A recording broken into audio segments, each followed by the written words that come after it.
Fala galera, depois de bastante tempo estou eu de volta gravando vídeos aqui no Piadas, né?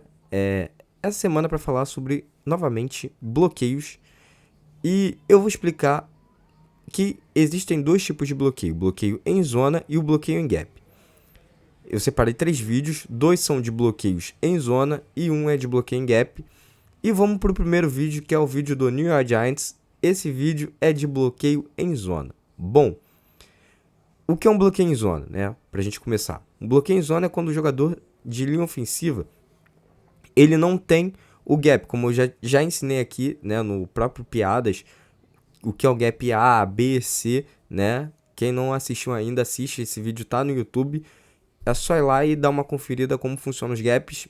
E aí, bom, nesse caso de bloqueio em zona, como já disse, é a zona, né? Ele tem que bloquear um espaço que já é predeterminado para ele, né? Ele não precisa ficar olhando quem vai invadir qual gap, se é gap A, se é gap B, ele tem que bloquear no gap A ou gap B. Ele só tem que continuar ali no posicionamento da linha ofensiva, né?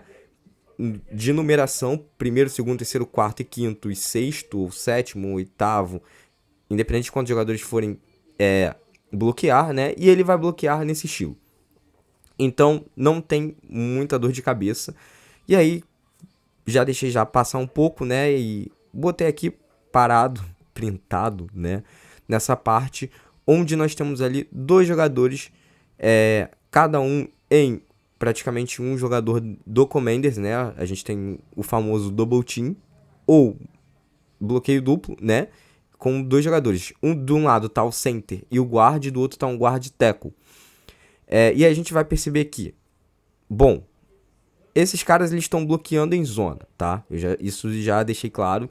E aí você percebe que tá todo mundo ali bloqueando bonitinho, né?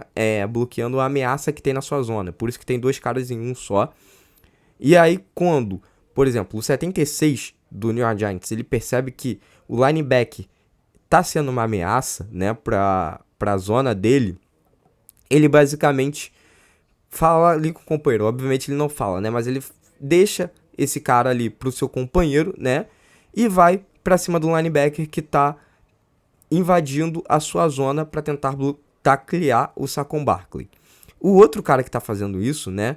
É o 64. Ele já imediatamente percebe que o 73 já tá sob domínio, né? Tá dominando já seu adversário. E aí, o que ele faz? Ele sabe que tem que subir pro segundo nível para bater num outro linebacker. E ele já sobe já, né? Porque ele sabe que quando o Saquon Barkley passar ali daquele espaço, né? Daquele gap, né?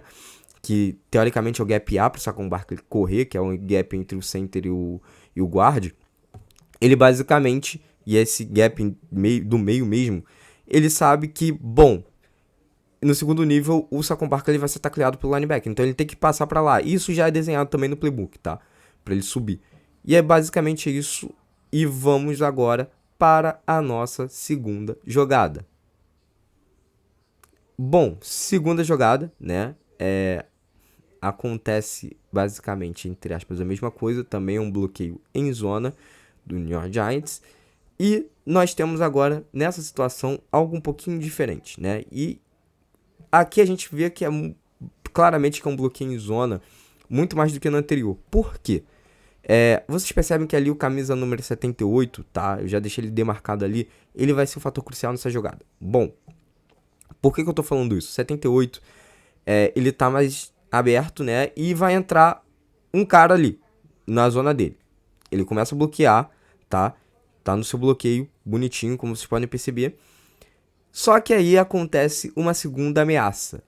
E aí que vem problema para ele, né? Bom, o que ele faz? Ele imediatamente começa a jogar esse cara, que ele já tá bloqueando, pro seu companheiro, né?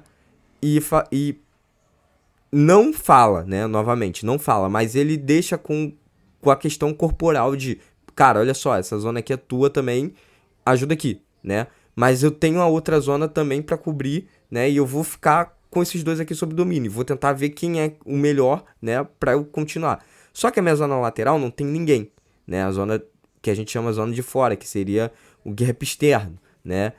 Então o que ele faz? Ele começa a bloquear o cara também de fora e ele fica com 2. ele deixa esse cara mais interno para o seu companheiro, pega o cara de fora e continua os bloqueios, né? Se fosse bloqueio em gap, ele nunca tinha soltado esse cara, tá? Esse cara que ele começou bloqueando, porque era o gap dele. Ele já sabia que aquele era o gap, e é o que normalmente a gente vê acontecer, né? Um jogador de linha ofensiva, ele começa a bloquear um cara e outro invade e ele simplesmente ignora esse cara invadindo, né? Porque ele tá trocando forças com o cara. Quando você tá jogando em zona, o seu jogador de linha ofensiva, ele tem que estar ligado pra todo mundo que tá invadindo a zona dele e dar um jeito de tentar salvar a zona dele. Obviamente que ele vai ter ajuda de bloqueios dos seus companheiros, tá? Por isso que às vezes até o bloqueio em zona, na verdade, na maioria das vezes, os bloqueios em zona são melhores do que os bloqueios em gap. E tem um outro fator que eu vou falar lá no final. Mas basicamente é isso, tá? Os bloqueios em zona. Agora nós vamos para o bloqueio em gap, que é o terceiro vídeo, tá? Que é o ataque de Kansas State. Bom, deixei a jogada já rolar, né? Vocês perceberam. E aí, o fator interessante nessa jogada é o cara 76, tá? Ele que vai ser o nosso jogador que a gente vai perceber que é um bloqueio em gap. Por que eu digo isso, né? Na jogada, ele tá desenhado já para bloquear exatamente nesse bloqueio, nesse gap, no gap A, que é ali no gap que era do center, né? Que é o gap central. E aí a gente percebe que o nosso querido center, né? Ele vai fazer um bloqueio, ele já mira no cara que tá ali na frente dele, né?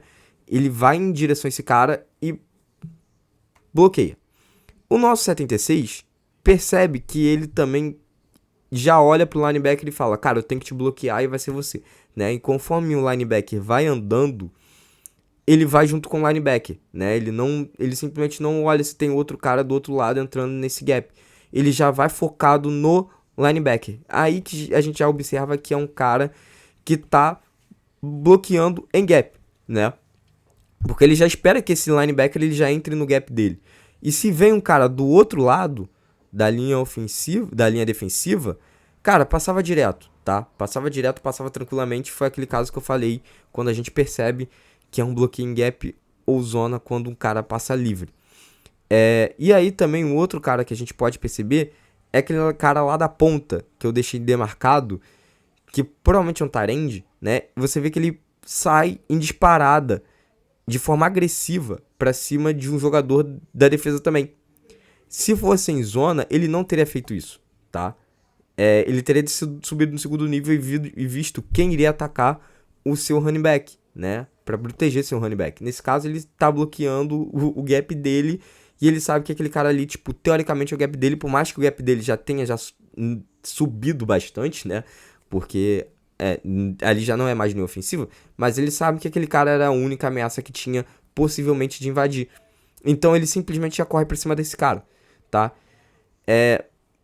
Então o que a gente pode perceber é, os bloqueios em zona, eles são bloqueios considerados, teoricamente, mais softs, tá? A gente vai botar entre aspas, porque não existe bloqueio soft, mas é um bloqueio onde requer paciência e uma leitura melhor da linha ofensiva, e os jogadores de linha ofensiva não precisam ser tão físicos em relação a isso. Já no bloqueio em gap, é um bloqueio onde os jogadores de linha ofensiva eles precisam ser mais físicos, porque eles vão disputar força diretamente com o jogador, né? Ele já tem um cara mirado para poder, teoricamente, bater. Ah, mas então você tá falando que ele mira, mas se o cara mudar de gap. Não, né? Você tem que cobrir seu gap. Mas você já, teoricamente, já tem uma noção de quem vai cobrir, quem vai entrar no teu gap com o cara que tá ali na tua frente. E é por isso que muitas das vezes os bloqueios em gap sofrem com a estante, que é um vídeo que eu também já falei aqui no Piadas, né? Que é só ir lá no YouTube e ver. Então é isso, tá? Espero que vocês tenham gostado, espero que vocês tenham curtido, espero que vocês tenham aprendido. Qualquer dúvida nesse tipo de bloqueios, é só falar que eu explico digitando ou mando um outro vídeo, né? E é isso. Abraços e até uma próxima. Tchau, tchau.